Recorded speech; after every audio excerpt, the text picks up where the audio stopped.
ಆದರೆ ಈ ಲೋಕ ಕಲ್ಯಾಣಕ್ಕೋಸ್ಕರ ಆ ಲೋಕ ಕಲ್ಯಾಣಕ್ಕೋಸ್ಕರ ಮನ್ಮಥ ರಾಜ ಉದ್ಭವ ಆಗ್ತಾನವಾಗ.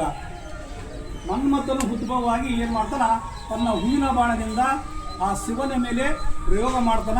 ಆಗ ಶಿವನ ಏನು ಮಾಡ್ತಾನ, ಉದ್ರೇಕಗೊಂಡು ಕೋಪಗೊಂಡು ಏನು ಮಾಡ್ತಾನ, ತನ್ನ ಮೂರನೇ ಕಣ್ಣಿಂದ ಆ ಮನ್ಮಥನ ಸುಡ್ತಾನ. ಅದು ನಾವು ಕಾಮದಹನ ಅಂತಲೂ ಕರಿತೀವಿ.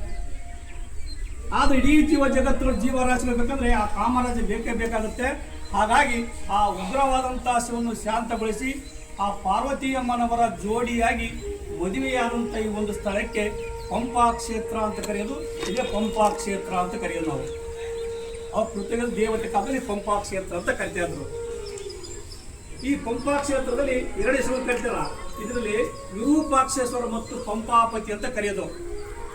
ವಿರೂಪಾಕ್ಷೇಶ್ವರ ಅಂತ ಯಾಕೆ ಕರಿತಾರೆ ಅಂದ್ರೆ, ರೂಪಕ್ಕೆ ಅಪೋಸಿಟ್ ವರ್ಡ್ಸ್ ವಿರೂಪ. ಅಕ್ಷಿ ಅಂದ್ರೆ ಕಣ್ಣು, ಈಶ್ವರ ಅಂದ್ರೆ ದೇವರು. ವಿರೂಪಾಕ್ಷೇಶ್ವರ ರೂಪನೇ ಇಲ್ಲದು, ಉದ್ಭವ ಲಿಂಗ, ಯಾವುದೇ ರೀತಿಯಾಗಿ ಶಿಲ್ಪಿಂದ ಕೆತ್ತಲ್ಪಟ್ಟಿಲ್ಲ. ಇದು ಸ್ವಯಂ ಲಿಂಗ ಅಂತ. ಹಾಗಾಗಿ ಉದ್ಭವ ಇರುವಂತ ಒಂದು ರೂಪ ನಿಲ್ಲುವಂತಕ್ಕೆ ವಿರೂಪಾಕ್ಷೇಶ್ವರ ಅಂತ ಕರಿತಾ ಇದ್ವಿ. ನಂತರ ಇನ್ನೊಂದು ಹೆಸರು ಪಂಪಾಪತಿ ಅಂದ್ರೆ ಪಾರ್ವತಿ ದೇವಿ ಹೆಸರು ಪಂಪಾಪತಿ. ಪಾರ್ವತಿ ಪಂಪಾ ದೇವಿ ಅಂತ ಕರಿತೀವಿ. ಪತಿ ಅಂದ್ರೆ ಗಂಡ. ಹಾಗಾಗಿ ವಿರೂಪ